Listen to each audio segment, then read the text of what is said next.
Hola, ¿qué tal amigos? Soy Gustavo González. Sigamos entonces con el laboratorio del color. Vamos a dejar más específico incluso el tema de la influencia de los colores y cómo los colores fuertes afectan a los colores más débiles, ¿no? Bien, ¿qué tengo acá? Es un cartón sencillo, ¿no? Es una típica caja de pizza. Y lo que voy a hacer es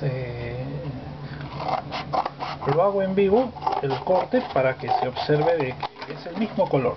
Lo que vamos a hacer es cortarlo, ¿no? De manera que podamos observar el cambio que se efectúa directamente al cambiar nosotros el fondo. Listo, ya tengo el color cortado y está ahí un poco más a mi gusto como para mostrar el efecto. Empecemos nuevamente, es el mismo color, ¿ya? No vayan a creer de que voy a hacer algún cambio o algo. Simplemente vamos a enfocarnos muy bien en el amarillo, así en primer plano, y observar cómo el amarillo hace que comienza a vibrar este color. Comienza a vibrar el color y nosotros vemos el color típico del cartón, que es como un gris cálido, ¿no? Lo vamos sintiendo cada vez más frío, como un violeta, ¿no? Como un violeta. Cuanto más lo vemos, más vibra la cantidad de color amarillo del fondo y vamos teniendo sensaciones, vibraciones en donde el amarillo hace que perceptualmente veamos su opuesto en ese color, ¿no? Yo recuerdo tener álbumes llenos con, no álbumes sino blogs llenos de este tipo de experimentaciones. Yo creo que todavía los tengo, pero fue hace tantos años que ya no lo sé. Entonces iba observando y anotando qué era lo que pasaba con cada fondo y cómo reaccionaba con diversos colores. Bien, entonces lo que debemos notar es ese cambio de ese color de la caja hacia un violeta. Un violeta, un color frío, como gris, ¿es cierto? Muy bien. Recordemos entonces cómo lo vemos. Vamos a ver qué pasa cuando el fondo es rojo, pero es el mismo color, ¿eh? Cuando el fondo es rojo, tenemos entonces el mismo color y vamos a ver qué le ocurre. Lo veo, se activan los colores que son más ocres, verdosos, grisáceos. Se siente un color cada vez más verdoso, pero ya sabemos por qué, ¿no? ¿Por qué ocurre? El rojo activa una vibración en él en donde ya no lo percibimos tal cual es, sino como se ve dentro de ese entorno. El rojo ejerce una influencia sobre ese color más débil. Tiene que ver también la cantidad del espacio, ¿no? Porque si, bien, hasta ahí, si el gris fuera así de grande dentro de la composición, a la manera de Rothko, ya no, el rojo ya no ejerce tanta influencia, porque ya es menos la proporción. Pero conforme el color vaya disminuyendo en proporción dentro del cuadro, hay más influencia. La mezcla óptica se va a dar con más fuerza, más rápido y más fuerte. Bien, en un entorno frío, el azul, y directamente lo notamos, ¿no? Ahora miren, el color se vuelve naranja. Se activan los componentes de la mezcla de ese color, que podría ser como un ocre, como un blanco, un poquito de gris, pero se activan los cálidos, entonces lo divisamos como naranja, ¿no? Ahora, de todas estas cosas, ¿quién creen que era de los primeros en escribir?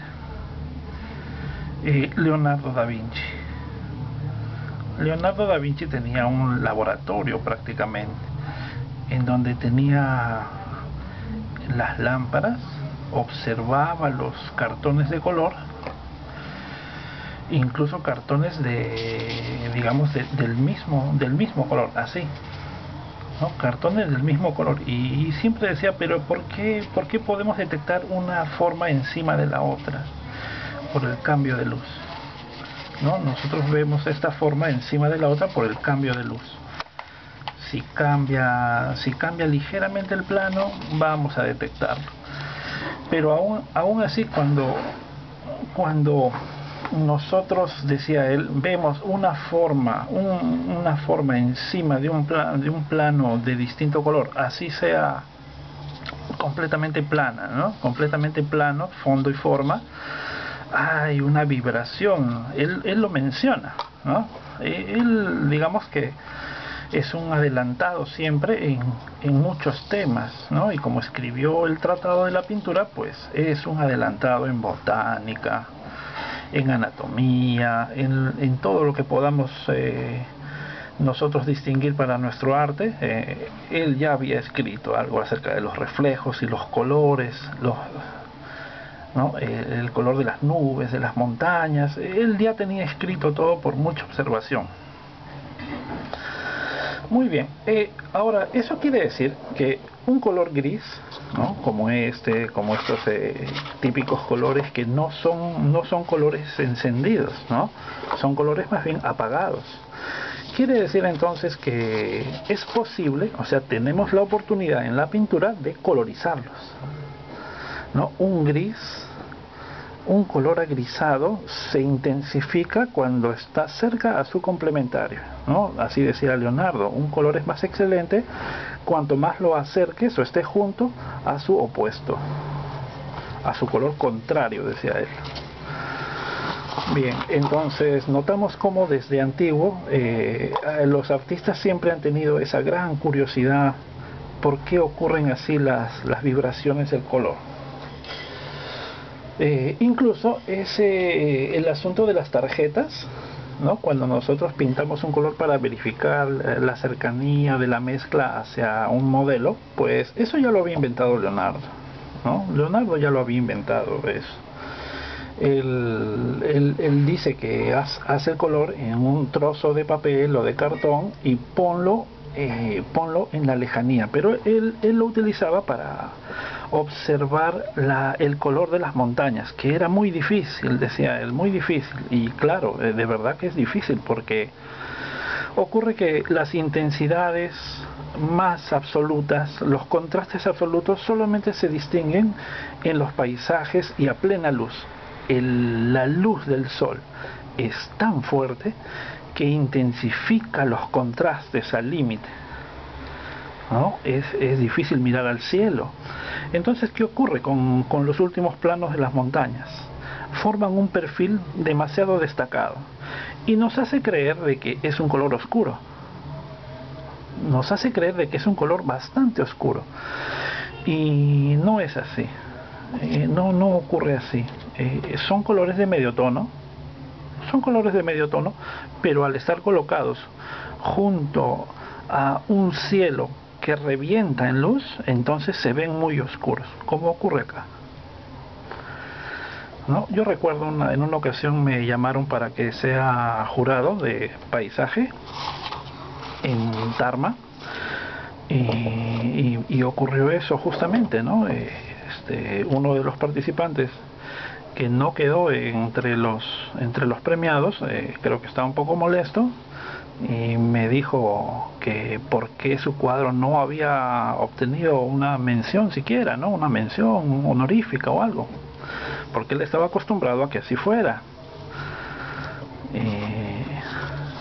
Y me dijo, ¿no? Pero empezando que son un grupo de pintores que practican mucho el paisaje, y me lo señaló, y de verdad, pues detrás de nosotros había un grupo grande de pintores que me estaban mirando, y parece que lo habían enviado a él. Y me decía, pero entonces díganos quién es usted, porque no lo conocemos a usted. Bueno, o sea, no me conocían, pues, ¿no? Y no hay problema, pues, ¿no? Yo simplemente soy un pintor y me dedico a la pintura realista y también enseño, ¿no? Ya ser conocido ya es otro asunto. Y bueno, entonces me dice, a ver, me llevó donde estaba su cuadro. Era un señor mayor, ¿eh? Yo todavía era más joven, entonces era un señor mayor que yo. Él me llevó hasta su cuadro y me dice, a ver, indíqueme cuáles son los motivos por los cuales yo no he obtenido premio. Wow, entonces le digo, ¿estás seguro? ¿Quieres que te diga? Sí, dígame, pero ya un poco molesto, un poco prepotente. Bueno, te voy a decir los errores, pero porque tú me lo estás pidiendo, ¿no? No es que yo quiera decírtelos, sino que tú me los estás pidiendo. Y se nos iban acercando todos los demás pintores, sus amigos. Entonces, bueno, ya comencé. El primer error y el más fuerte era que había puesto las montañas oscuras, demasiado oscuras. Y justamente había una ventana ahí cerca. Le digo, mira, ahí está la montaña que has pintado, ¿no? Se veía desde una ventana cercana. Mira, observa, es más clara, no es tan oscura, y en tu cuadro está marrón oscuro, muy oscuro. Entonces se viene a primer plano. Hay una descoordinación de los valores tonales y un montón de cosas más. Entonces ahí, bueno, tuve que despacharme con la enumeración de los errores fatales que tenía su cuadro, ¿no? Sobre todo recuerdo que el uso de la espátula para pintar. O sea, a veces hay la costumbre de creer de que cuando se pinta violentamente se es más plástico, mejor pintor. Y yo le mencionaba que el uso de las texturas con la espátula que él generaba no me indicaban nada, porque yo le decía, ¿qué cosa es esto? ¿Es tierra? ¿Es pasto? No entiendo qué cosa es. Solamente veo juegos abstractos con la espátula. Y no me sabía responder. Entonces, como yo le iba enumerando todos los errores uno tras otro, no le quedó nada más que darme la mano, me agradeció y se fue. ¿No? Pintar de manera realista y tener conceptos académicos lo que hace es que tengas más confianza, más seguridad en el fundamento de cada uno de los elementos. Elemento valor, elemento color, elemento perspectiva, elemento textura, elemento pincelada. Todos los elementos ya han sido estudiados por el arte académico desde el Renacimiento y más atrás todavía. Entonces hay una concepción de estudio que va en contraposición del simple efecto. A veces se enseña a pintar efectos, pero no se enseña el fundamento. Y es algo terrible que yo encuentro muchas veces en grupos grandes de pintores, ¿no? En una ocasión estaba yo también reunido con algunos pintores, entre estudiantes y profesores, y uno de los chicos, alumnos, decía, miren, ya me enseñaron a pintar reflejos, ya me enseñaron cómo se debe pintar los reflejos. Le digo, qué interesante.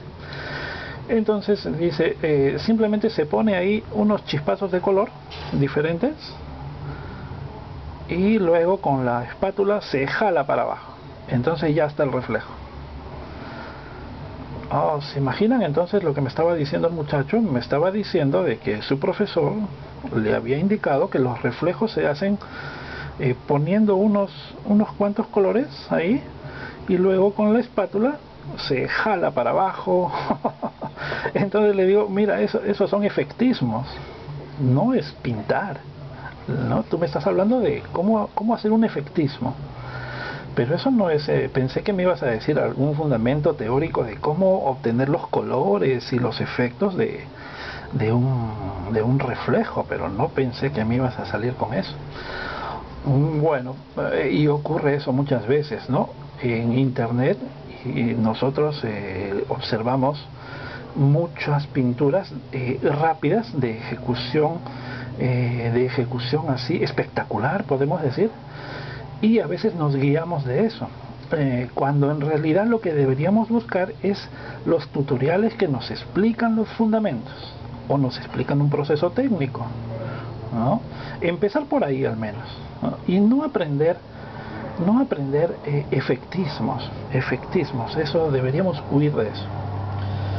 Regresando a los grises, ¿no? Regresando a los grises coloreados. Los académicos, por eso es que prefieren usar, este es un cuadro de Ingres, ¿no? Prefieren utilizar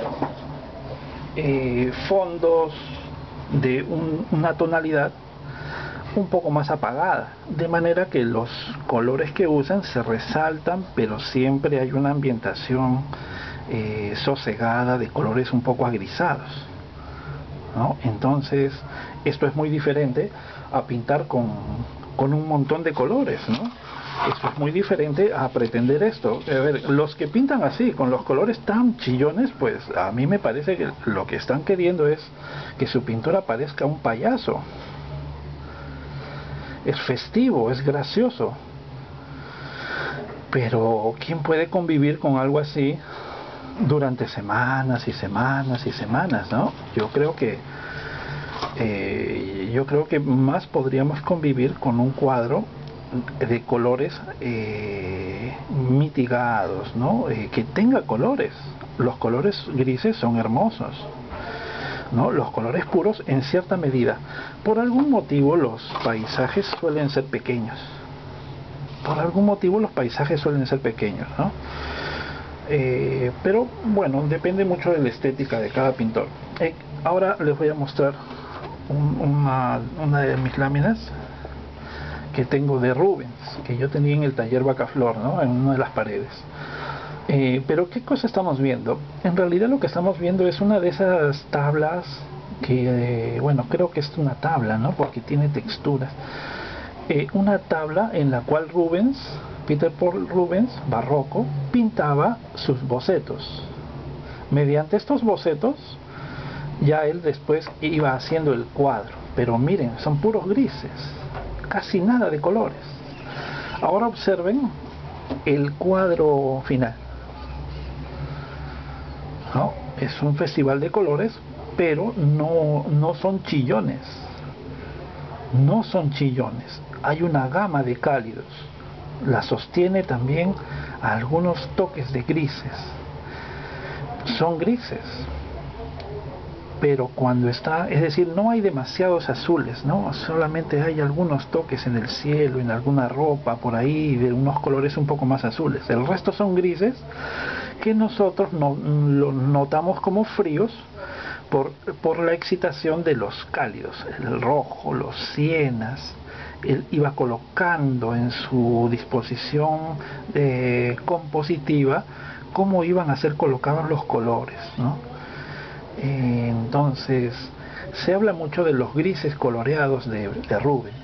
Era como un mago, ¿no? En donde él, por acción de otros colores, podía hacerte ver sienas muy encendidos o colores coloreados en la piel. La piel la trabajaba con unas grisallas y luego por veladuras y toques de empaste de rosas y sienas cobraban vida los grises de la piel, ¿no? Él trabajaba así como los barrocos, ¿no? Con una técnica flamenca, en este caso, en el caso de él, ¿no?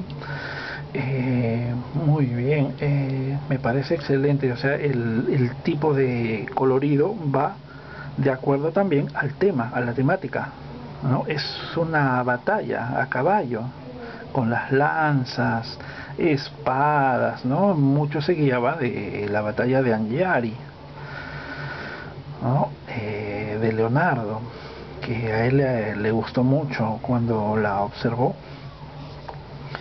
pero él ya la vio justo cuando se estaba deteriorando en absoluto, ¿no? Él hace una copia, y es la que conocemos, ¿no? Entonces se ve que está influenciado por Leonardo, por el dibujo de caballos de Leonardo, y el color acompaña perfectamente el color de la sangre, ¿no? Del moribundo ahí, y la excitación del núcleo es colorida, es decir, es un cuadro que no te deja tranquilo, ¿no? La exuberancia del movimiento circular de los cuerpos va a tono con el color, también un poco fuerte por partes, pero hay partes grandes también que no tienen esa exacerbación de los colores. Entonces, cuando ya te cansaste de observar estos colores así, muy atrayentes y de potencia, pues cuando miras hacia un lado, miras hacia el otro lado, hay solamente grises, colores grises que van mitigando ese asunto, y luego regresas otra vez, es decir, descansa tu vista y regresas. En los libros de color, por eso es que se nos dice como un ejemplo, ¿no? Se nos menciona como un ejemplo el uso del color verde en los hospitales, ¿no? El uso de color verde en los hospitales. Pues ocurre que eso se hace porque tradicionalmente en los hospitales, en las operaciones, va a haber sangre, y los médicos tienen que estar operando tal vez o haciendo su trabajo con el cuerpo abierto. Es decir, va a haber una excitación en la observación visual que ellos tienen del rojo de la sangre y dentro del cuerpo. De manera que cuando ellos tanto miran el color rojo, que cuando miran hacia otro lado van a ver un golpe de masa de verde, manchas verdes, ¿no es cierto? Vas a ver tanto rojo que cuando veas a cualquier otro lado vas a ver manchas verdes. Por eso es que directamente ya cuando ellos observan otro lado del ambiente fuera de la sangre, van a encontrarse con ese mismo verde por todos lados, ¿no? Por eso es que en las clínicas, las salas de operaciones, la misma ropa de los cirujanos es celeste, es de un color frío, ¿no? Verdoso, tal vez, verde agua. Entonces cuando hay esa ¿cómo le llaman? Es un efecto también, ¿no? Es como es una permanencia del color. Una permanencia del color, como si tú vieras la misma silueta del color repetida, pero en su color opuesto, porque has estado observándola mucho. Entonces, si directamente todo es del color opuesto, pues ya no tienes esa molestia que no te dejaría trabajar. Bien, ese es uno de los ejemplos que ponen siempre en los libros de teoría y color, ¿no?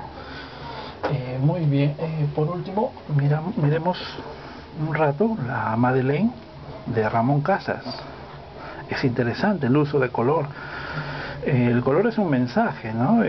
Se ve que es una chica seguramente de París, en donde él estudió, viajó 2 veces, ¿no? Casas es un pintor español que viaja a París para su aprendizaje, pero empezó joven, así como empezó Leonardo, ¿no? A los 12, 13 años ya él ya tenía estudios, había viajado.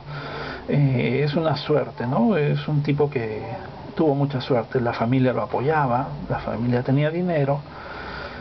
Era un mal estudiante en la escuela, es decir, los temas no le gustaban nada de los estudios, pero era dotado en cuanto al dibujo rápido y el color. Aquí en este cuadro, pues fíjense, ¿no? Cómo es el uso de la ambientación y de pronto el golpe del rojo, ¿no? La chica está con un puro en la mano, esto debe ser algo de alcohol, no sé, un brandy, qué sé yo. Y se ve que tiene como unas ligeras ojeras, ¿no? No sé, sí se ve fuerte sus ojeras. Es decir, viene de divertirse, ¿no? O es la tarde después de haber estado divirtiéndose todo el día. Muy interesante el cuadro, ¿no? Como hay muchos grises que soportan, que sostienen ese golpe de rojo. Entonces se genera una vibración entre los grises y el rojo mismo. Incluso hay unas tonalidades de gris verdoso por partes. ¿Ya? Casas es interesante porque él pinta absorbiendo algunos estilos, pero por ejemplo este cuadro, ¿no? Este cuadro maravilloso. Eso no, ese tipo de composiciones así, veámosla bien, ¿no? Esto es una cabalgata, ¿no? Dice la carga, detalle, o sea, incluso es más grande, ¿no? Este en el Museo de Arte Moderno de Olot. Es un cuadro grande, pero es una composición japonesa, prácticamente, ¿no? Recordemos que él está a finales del siglo XIX. Es un cuadro de una belleza extraordinaria por su composición misma, ¿no? El tema no es agradable, ¿no? No es agradable. Están los gendarmes ahí sometiendo a los pobladores, haciendo una protesta inmensa. Pero la composición, me refiero a la composición. Olvídense de la simetría, incluso olvídense de la sección áurea. Aquí es una composición igual a las composiciones japonesas. Grandes espacios vacíos y las figuras de costado. El color cálido, un día caluroso, ¿no? Dorado con negro y un toque de blanco por ahí, una pizca de rojo, ¿no? En la barba. Muy bien, esto debe ser algo histórico y seguramente tiene su motivación, ¿no? Pero yo me voy directamente a esa síntesis total. Aprende mucho de Whistler de Whistler en cuanto a al uso del empaste. Se ve que el empaste es ligero, eso permite suavidad, atmósfera. El color entonces se luce ya no pesado, porque cuando nosotros cargamos la pincelada mucho, al estilo de Van Gogh tal vez, o Rembrandt en sus autorretratos, lo que estamos ofreciendo como expresión plástica es pesadez. Estás diciendo esto es pesado. Pero si haces los empastes de color delgados y hasta un poco estirados, ¿no? De repente con una brocha más grande, ¿no? Si los haces así delicados, estirados las masas de color, ofreces una sensación de atmósfera. ¿Se dan cuenta la sensación de aire? Él estudia a Velázquez, a Tintoretto, ¿no? Cuando va al Prado. Casas entonces es un pintor importante, discípulo de Carolus Duran, al igual que Sargent, ¿no? Por eso es que vemos un poco esa misma filosofía al pintar, ¿no? Bien, pero interesante el juego de colores, ¿no? La luminosidad tremenda hace que tengan más valor los golpes de sombra oscura. Y ese mismo contraste en cuanto al color, ¿no? Se enfrían esos grises por la ambientación cálida, se enfrían. Complementario del amarillo, el violeta, ¿no? Entonces él genera esa vibración. Le interesaban mucho las atmósferas y las lograba muy bien, ¿no? Muy bien. Sí, en este mismo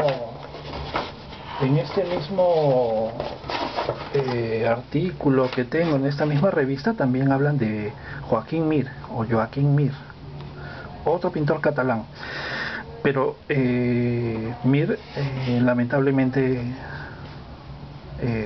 su aislamiento por la pintura lo hizo volverse loco, ¿no? Según recuerdo haber leído. Sufría de los nervios, o era como se le llamaba antiguamente a la esquizofrenia, ¿no? Pero terminó loco. Él se iba a una isla y se adentraba cada vez más y vivía en solitario para pintar.